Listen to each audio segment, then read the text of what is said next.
नमस्कार बच्चों, मैं Kanhaiya Yadav CBS classes for geography में आपका स्वागत करता हूं। आज की वीडियो के अंतर्गत हम लोग कक्षा 12 के भूगोल विषय में पहले लेसन के अंतर्गत अध्ययन करेंगे, जो कि आज का वीडियो इस लेसन का छठा वीडियो होगा या भाग 6 होगा। आज की वीडियो के अंतर्गत हम लोग जनसंख्या प्रवास तथा उसके प्रकार का अध्ययन करेंगे।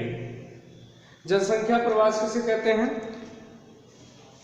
व्यक्तियों का एक स्थान से दूसरे स्थान पर जाकर के वास करना, रहना जनसंख्या प्रवास कहलाता है। व्यक्तियों का किसी एक स्थान से दूसरे स्थान पर जाकर के रहना या बसना जनसंख्या प्रवास कहलाता है। अब आइए देखते हैं जनसंख्या प्रवास के पक्ष। इसके अंतर्गत हम लोग जानने की कोशिश करेंगे कि जनसंख्या प्रवास को कितने भागों में बांटा जा सकता है, जनसंख्या प्रवास कितने प्रकार का होता है। जनसंख्या प्रवास के विभिन्न पक्ष होते हैं या जनसंख्या प्रवास को विभिन्न आधारों पर बांटा जा सकता है। आइए देखते हैं। सबसे पहले है देश पक्ष या स्थान पक्ष। इस हिसाब से देखा जाए तो जनसंख्या का जो प्रवास होता है वह 3 प्रकार का होता है। देखते हैं। नंबर 1 अंतर महाद्वीपीय। अंतर महाद्वीपीय। नंबर 2 अंतरराष्ट्रीय या अंतर्देशीय। अंतरराष्ट्रीय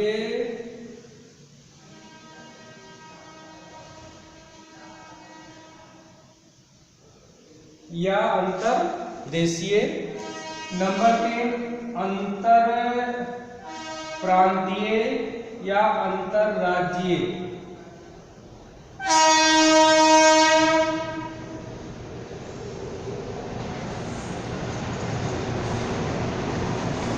और नंबर 4 स्थानीय।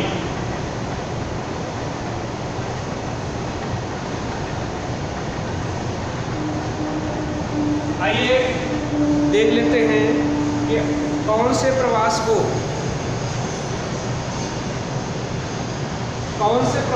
अंतर महाद्वीपीय प्रवास कहा जाएगा, कौन से प्रवास को अंतर्राष्ट्रीय प्रवास कहा जाएगा, और कौन से प्रवास को अंतरप्रांतीय और कौन से प्रवास को स्थानीय प्रवास की श्रेणी में रखा जाता है। आइए इसके बारे में जानते हैं और इसके एग्जाम्पल को देखते हैं।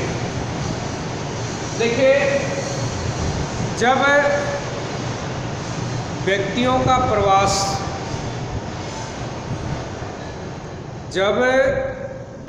का स्थानांतरण या प्रवास एक महाद्वीप से दूसरे महाद्वीप में होता है तो ऐसे प्रवास को अंतर महाद्वीपीय प्रवास कहा जाता है।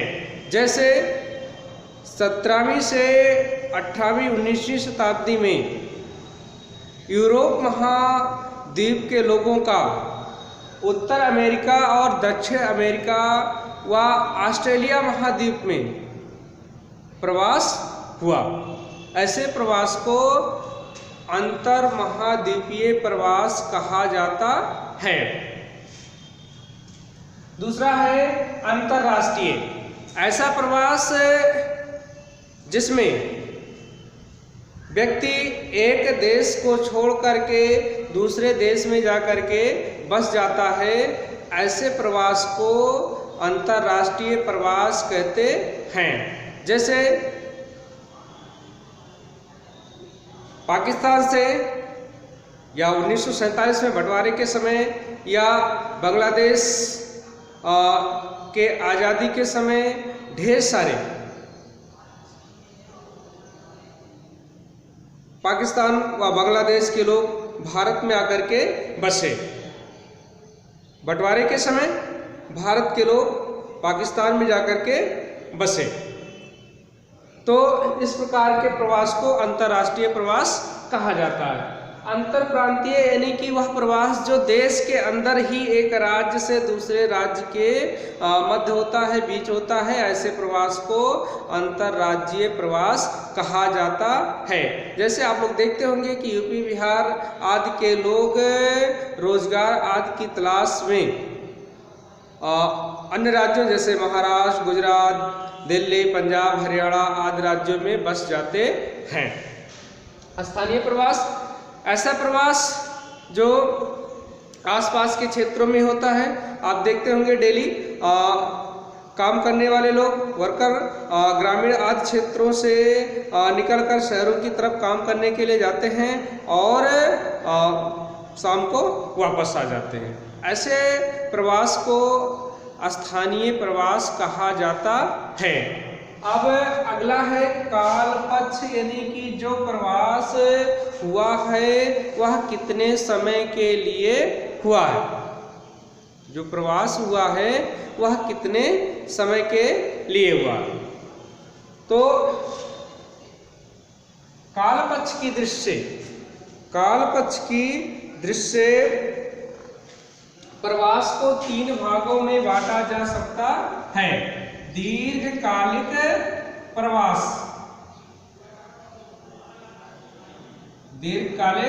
प्रवास, नंबर 1, और नंबर 2 सामयिक प्रवास या मौसमी प्रवास, और नंबर 3 अल्पकालिक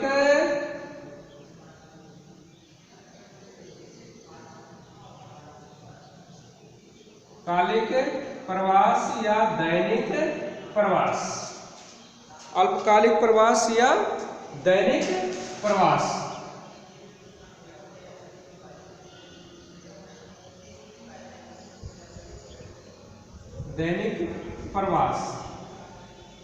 आइए देख लेते हैं दीर्घकालिक प्रवास किसे कहेंगे, सामयिक प्रवास किसे कहेंगे, अल्पकालिक प्रवास किसे कहेंगे। देखिए प्रवास कितने प्रकार का होता है, इसके विभिन्न आधार होते हैं। हम जिस आधार पे प्रवास को देखते हैं उस प्रकार की विशेषताएं हमको नजर आती हैं। एग्जाम्पल लगभग वही हैं। जैसे देखिए दीर्घकालिक प्रवास वह प्रवास होता है जो एक लंबे समय के लिए लोग एक स्थान से दूसरे स्थान पर जाकर के बस जाते हैं। जैसे आप देखते हैं यूरोप महाद्वीप के लोग उत्तर अमेरिका, दक्षिण अमेरिका, ऑस्ट्रेलिया आदि महादेशों में या आदि देशों में जाकर के बस गए हैं। इनका ये प्रवास जो है यह दीर्घकालिक प्रवास कहलाता है। सामयिक प्रवास यानी कि ऋतुओं के अनुसार या किसी समय विशेष में होने वाले प्रवास को, माइग्रेशन को सामयिक या सीजनल माइग्रेशन कहा जाता है। जैसे आप देखते होंगे अच्छा एग्जाम्पल है इसे, हालांकि विश्व के सभी भागों में इस प्रकार का प्रवास देखने को मिल सकता है। जैसा कि हिमालय के पर्वतीय भागों में गर्मियों के दिनों में वहाँ के पशुपालक अपनी भेड़ एवं बकरियों को लेकर के पहाड़ों की चोटियों पर पलायन कर जाते हैं या अपनी भेड़ बकरियों को वहाँ पर चराते हैं और वहीं पर रहते हैं। सर्दी का मौसम आने पर फिर वह अपनी भेड़ बकरियों के साथ घाटी में पुनः वापस आ जाते हैं। तो ये प्रवास जो हो रहा है वह ऋतुओं की वजह से हो रहा है और कुछ समय के लिए होता है, इसलिए इस प्रकार के प्रवास को सामयिक प्रवास कहा जाता है। अगला है अल्पकालिक या दैनिक प्रवास। अल्पकालिक या दैनिक प्रवास उस प्रवास को कहते हैं जो काफ़ी कम समय के लिए या एक दिन के लिए ही होता है। जैसे आप देखते होंगे काम करने वाले लोग अपने कार्यस्थल पर जा करके कार्य को पूरा करके पुनः अपने वास स्थान को चले जाते हैं। ऐसे प्रवास को दैनिक प्रवास कहा जाता है। अब अगला है कारण पक्ष। अगर हम कारण की दृष्टि से देखें तो प्रवास कितने प्रकार का होता है, क्योंकि जो भी प्रवास होता है उसके कई कारण होते हैं, केवल एक ही कारण की वजह से प्रवास नहीं होता है। तो जनसंख्या का जो प्रवास होता है, पॉपुलेशन का जो माइग्रेशन होता है, उसके विभिन्न कारण होते हैं। तो उन कारणों के आधार पर जनसंख्या प्रवास को कई भागों में बांटा जा सकता है। जैसे भौतिक कारक, भौतिक कारक जैसे कि जलवायु, मृदा, उच्चावच, ज्वालामुखी, भूकंप, बाढ़ आदि कारक ये प्रवास को प्रभावित करते हैं। इनकी वजह से भी प्रवास होता है। जैसे मध्य एशिया एक समय हरा भरा हुआ करता था, लेकिन जब यहाँ का जलवायु परिवर्तित होने लगा, यहाँ पर वर्षा आदि की कमी होने लगी, तो यहाँ के लोग, जो यहाँ पर वास करने वाले लोग थे, जो यहाँ पर रहने वाले लोग थे, वह भारत, चीन, दक्षिण पूर्वी एशिया के अन्य देशों, यूरोप आदि के देशों में प्रवास कर गए। तो इस प्रकार के प्रवास जो होता है वह भौतिक कारणों की वजह से होता है। अगला जो है आर्थिक कारक।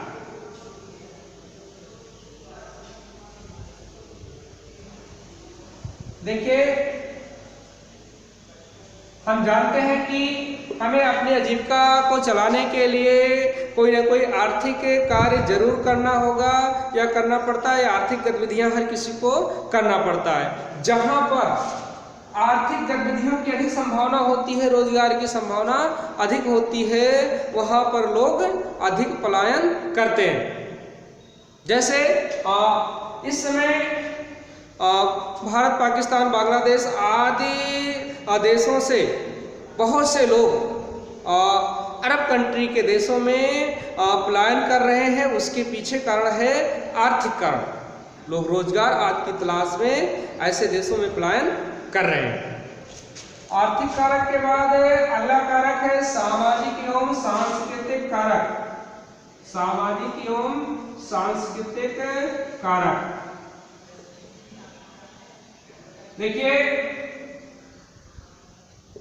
सामाजिक एवं सांस्कृतिक कारक। देखिए, सामाजिक एवं सांस्कृतिक कारक से आशय समाज, रीति रिवाज, धर्म, वेशभूषा, भाषा, कल्चर आदि से होता है। तो ऐसा प्रवास जो धर्म, भाषा, रीति रिवाज, परंपरा, मान्यता आदि के आधार पर होता है, ऐसे प्रवास को सामाजिक या सांस्कृतिक प्रवास के नाम से जाना जाता है। एग्जाम्पल के रूप में देश के विभाजन के समय करोड़ों की संख्या में पाकिस्तान से हिंदू भारत आए और लाखों की संख्या में भारत से मुस्लिम पाकिस्तान गए। इसका मूल कारण जो रहा वह धार्मिक कारण ही रहा, जो कि सामाजिक एवं सांस्कृतिक कारक के अंतर्गत आता है। तो ये रहा जनसंख्या माइग्रेशन के, पॉपुलेशन माइग्रेशन के प्रकारों में से रीजन का आधार। इसके अलावा संख्या के आधार पर भी प्रवास को विभाजित किया जा सकता है, वर्गीकृत किया जा सकता है, या संख्या के आधार पर भी प्रवास का अध्ययन किया जा सकता है। संख्या के आधार पर प्रवास को निम्नलिखित 3 भागों में बांटा जा सकता है। बृहद संख्या में, वैसे आपके ऊपर डिपेंड करता है कि आप इसको कई भागों में रख सकते हैं। हम यहाँ पर आपको 3 भागों में ही दिखा रहे हैं। बृहद संख्या में प्रवास, मध्यम संख्या में प्रवास और अल्प संख्या में प्रवास।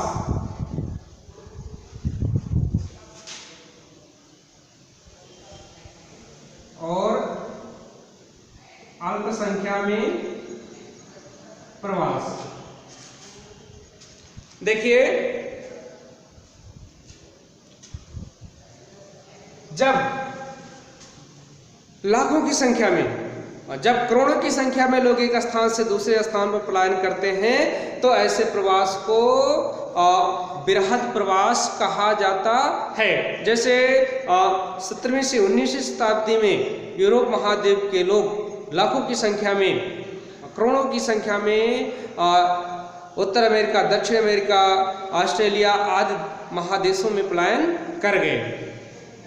मध्यम संख्या में प्रवास, जब लाखों की संख्या में लोग एक देश से, एक स्थान से दूसरे स्थान पर पलायन करते हैं तो ऐसे प्रवास को मध्यम प्रवास के नाम से जाना जाता है।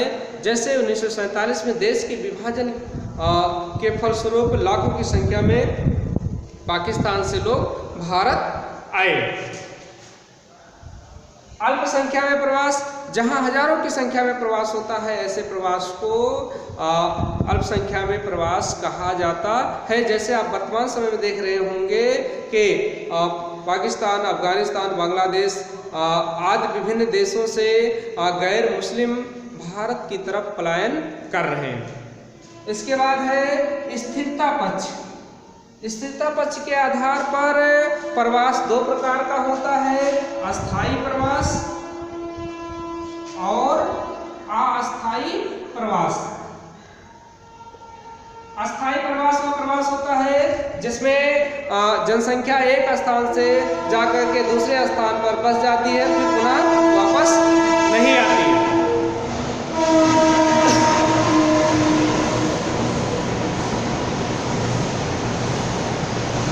अस्थायी प्रवास वह प्रवास होता है जिसमें लोग एक स्थान से जाकर के दूसरे स्थान पर बस जाते हैं और पुनः वापस नहीं आते हैं। जैसे 17वीं से 19वीं शताब्दी में यूरोप महाद्वीप के लोग उत्तर अमेरिका, दक्षिण अमेरिका, ऑस्ट्रेलिया आदि महादेशों में जाकर के बस गए और फिर पुनः वापस नहीं आए। अस्थायी पक्ष के अंतर्गत उस प्रकार के प्रवास को शामिल किया जाता है जिसमें लोग कुछ समय के लिए किसी दूसरे स्थान पर प्रवास करते हैं और पुनः अपने स्थान पे या अपने उद्गम स्थान पर चले आते हैं। ऐसे प्रवास को अस्थायी प्रवास कहा जाता है। जैसे हम देखते हैं कि विभिन्न देशों के लोग विभिन्न देशों में जाकर के रोजगार आदि की तलाश में जाते हैं और एक निश्चित समय बाद वापस चले आते हैं अपने देश को। ऐसे ही आप अपने देश में भी देख सकते हैं कि बिहार, यूपी आदि राज्यों के लोग पंजाब, हरियाणा, महाराष्ट्र आदि देशों में रोजगार आदि की तलाश में कुछ समय के लिए जाते हैं और पुनः अपने राज्य को, अपने घर को चले आते हैं। आज की वीडियो में बस इतना ही, मिलते हैं कल की वीडियो में।